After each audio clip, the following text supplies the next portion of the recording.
my YouTube friends! If you updated to OBS 32-1 and just clicked through without reading anything, there's a good chance you have audio monitoring set up wrong right now and you don't even know it. The mixer was completely rebuilt. The icons changed, the layout changed, and the most important toggle in the entire mixer, well, it's not where it used to be. Let me walk you through it so you know what time it is. Let's get to it! Here's what's been happening since OBS 32.1 dropped in mid-March. Forums and Reddit threads filled up almost immediately, people asking about these two tiny icons sitting next to every audio source in the mixer. Nobody knew what they did, the OBS help documentation hadn't caught up yet, and the answers being passed around in the comments were, well, some weren't exactly right. And on top of that, some users opened up OBS after updating and saw their entire audio layout had been shifted. Scenes and sources were up on the left and the audio mixer was down in the bottom. And of course, most people, or a lot of people, used it horizontally, and now it's vertical. And naturally, a lot of people assumed that the update broke something. I'm gonna break down exactly what changed, what every icon does, why your setup may look different, and why some of the things people are calling bugs are actually features. Okay. Let's start with the mixer itself. Yeah. The audio mixer in OBS 32.1 was rebuilt from the ground up by developer WarChamp7. This wasn't a cosmetic refresh, the underlying architecture changed, and with that, a new default layout. For fresh installs, meaning if you install that's what was going on a clean machine, when they did an update, defaults to a vertical orientation instead they of updated some stuff and it's different now. Existing user who updated, your layout should have got a new audio mixer from whatever you had before. I'm going to come back to the why does my layout look different than question in a minute, because there's a specific reason that trips people up. But the bigger story is what got added. 3 things fundamentally changed how you interact with audio in OBS. First, new icons. Second, the ability to pin sources. And third, the mixer now shows sources from all scenes, not just your active ones. So let's take a look at each of these. All right, the 2 icons. This is the question that's generated more confusion than anything else in the updates. So I want to be really precise here. The speaker icon, the one on the left, is your mute toggle. Click it and that source goes silent in your stream output. That's it. That's the whole thing. If your speaker is filled in, the audio is active. If it's crossed out or grayed, it's muted. Pretty straightforward.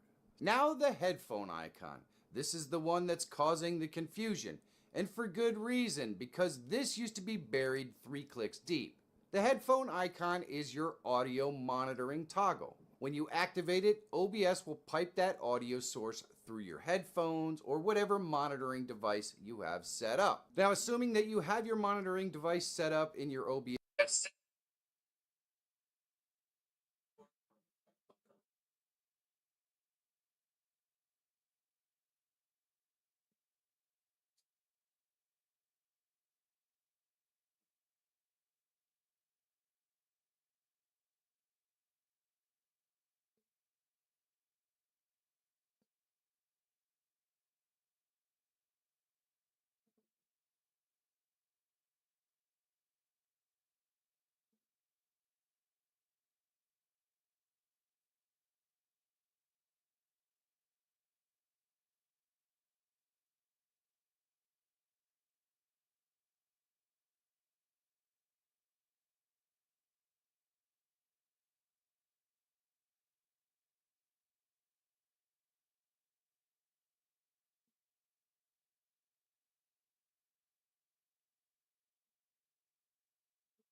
There we go.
Uh-oh. Not good. Easier to follow what will going to be happening at one particular point when the command or alert. It's not good, So baby. for now, we're not going to add anything here. We're going to click done and complete and save. And we're going to go to the next one that we want to do, which we're going to be the follower. And also this one has a base already created and it's already activated. It was so fast. I didn't even heard it. I didn't place the duration to go enough. So you can play with the duration on the alert from here, but you can also in the actions over here, if you have actions added, you can have wait for all the actions to complete before allowing the command to be over. Duration still counts while actions are running. So you can enable this one or can disable in case you do not have any actions. Turet Ediga, TV cheered at bits. They said this is a cheer alert. Rado is a legend. So now since I increased the duration of it, now it will gonna be playing all the TTS. So let's go to follower, and inside here we have also a base alert. In order to make this one a bit simpler, for example, I got some money? have already a follower alert. Let's just presume that I have a follower alert for a different platform, and I want to copy it from that platform. You want me to introduce it the same way give you some money to go get some you have tea? at So the what you bottom trying to say? right, copy from. If you click it, then every single alert shows up. Also your variations, your chat commands, your chatbot commands, Twitch points, Twitch extension, kick points, and chat match. They're all over here, and if you want to import it, you can import it. If I go all the way up and I search for bits, because I want to actually import exactly what we did on bits to import it to follower alert, I can click on it and I can click complete and save. And if I go over here, you're gonna see that the lights are, of course, reaction. It was like this before, but now we have on the chat username, cheered, amount of bits. They said message, basically exactly what it was in the bit section. Since this is a follower alert, we're not gonna use that. We're gonna just click on use default message and click yes. And now they rejected all of these. Username is now following. I can click done. Going to the TTS, I can do exactly the same thing. Use the default message, click yes, and we're gonna be changed to username is now following. You can always modify it and place anything you want here. You can also place very complex things inside using our variable system, but that we're gonna be into a different video where we're gonna go a bit more advanced with the variables and function variables that you can actually do some logic inside this particular box. I can click done and complete and save, and now we do have also the follower alert, and we do have also kick, right? So if I go on kick and go into the follower, and if I want to be exactly the same as I have it on Twitch, I can just edit, copy from, search for follower, Twitch follower, do a click, and then complete and save. After that, if I go and edit, now I do have exactly the same thing, username just followed, and also the same TTS with the rough voice over here. I can change the voice if I want to, and let's go to my voices. I'm gonna use Naruto. I'm gonna click done, complete and save, and basically I just copied one alert and placed it into the next one. Let's talk about the hype train. The hype train alert has 4 alerts inside Lumia, and why is that? It's because we have a hype train started and a hype train end, right? These two are known for everybody, and then there is the hype train level progress. This means when you go from level 1 to level 2 or from level 2 to level 3 and you want to trigger another alert, you can place it over here, as well as you can create variations. For example, you got Nugget. to number 5, you gotta go fix me some tea in there special first. when the hype train reaches So like level 5, you can actually 8 of them. add a Look, variation for that, you know they got 2 of them made together. Instead of base alert, but 8 of them in the click on this checkbox, so it'll be also 16 in all, but it'd be 8 of the double things. Are all not right, actually matching. The hype train progressed. It's where you have a hype train and somebody actually adds something to it, so the bar actually moves forward. This is also very useful. For example, well, I mean, she said that you don't need to, you can't. The hype train, What is she saying? You ain't even ready. You're supposed to be there at 1 o'clock. To the hype train was actually making an animation. What did she say? A person She goes said into train wagon, and it was actually well, you already been ready already. that train wagons, and it was making the train bigger. Okay. It was quite a nice use case to actually have this alert. So we might actually create one of the overlays for it it in the near future because I did like very much the idea, and maybe I'm gonna just implement it myself. So after this, we're gonna go on our raid. For raid, we have also 2 alerts. We have raid when you actually got raided, and can make also tell you how many viewers they was raided on, and everything like that. And the other one, it's raid out. The raid out alert, it's actually what happens when you do the raid. So for example, after I raid out, I can go inside here and say actions. I want to go in my OBS and stop streaming. So I want my OBS to stop streaming after I do the raid, so I don't have to do that. I can do add action. I can also add a delay of, I don't know, 1 second. And if I want to, I can go and add a command runner to actually run a shell command and also close OBS entirely after doing the raid. So this is just a use case. We're not going to do that. So on entrances, if you add it, you have an entrance base alert where we're going to be doing something. But if you want only variations, you can add a variation, and if the username equals to, for example, CUHH_S7. I'm going to copy that as the name as well, just to know what it is doing. And if I click edit, I can say a welcome message. Done, complete, and save. And normally, if this was triggered, then it will going to actually say welcome and the username, right? And since it's Twitch, we can actually make this one to go on Twitch platform as well. And it can also reply to the username that was actually typing the message. So go complete and save, and I'm going to close Lumia. Let me actually minimize everything that I have behind. So if I close Lumia stream right now, and we're gonna start it back up. Okay, so now we have it connected. If you type a message, it should actually trigger. So after you set up all your alerts, you're gonna see that Lumia stream Hey, has Kylie. some basic commands already created for you, like red, green, blue, flash, police. And also if you go into the chatbot commands, you have here SO from shoutout, then commands, or list of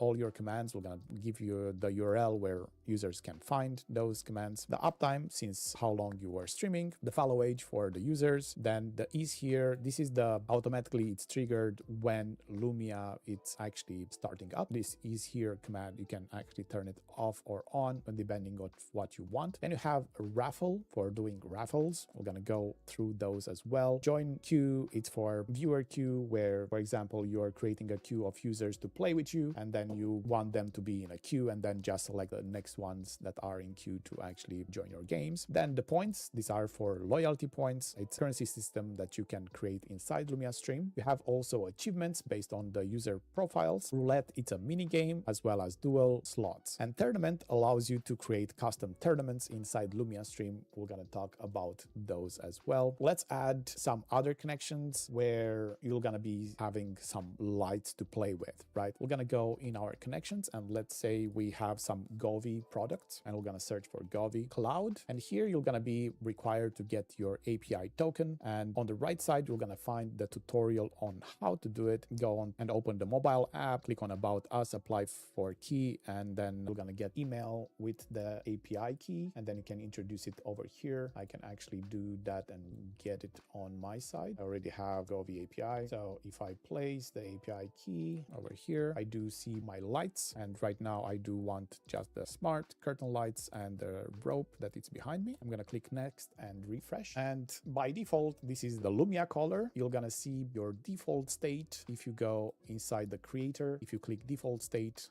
you're gonna see that it'll gonna go to this color every single time it's triggering an alert, a command, or anything. After it's finishing, you're gonna try to go back to the default state, which is this color. You can make it to be a scene or an animation as well. You can place it to be listening to your sound with Fuse. But for this, we're gonna go and talk also about themes, which is the native scenes. Everything that I'm talking right here, right now, it's available for free users. So all the users can actually do everything that I just shown, except the variations that's behind premium. But themes, native scenes, so the built-in scenes inside the app, you can use it for free. You can watch the tutorial on how to do the themes, but for us, we have just one connection right now. We can just click add theme, and inside here we can say default, and then we can actually activate the Govi Cloud. And for my curtain light, I can just use a Govi Cloud scene. And if you did created DIY scenes inside their app, you're going to be able to see them here and following by their own scenes inside. So let's actually go with transitions, for example. And if I click done and refresh, nothing will gonna happen because it's still gonna use my default state. So you go to the default state and then go to theme and select the default one that we just created, click refresh, and then you're gonna see that the colors on my curtain, Gobi curtain, will gonna be starting to change. Okay, let's add some more connections because we have more lights, not just one brand. If you are like me and have multiple, then every single time you do want to connect something with Lumia, you're gonna have to go inside the connections and add a new connection. For example, if we want to add LiFX, I can click that.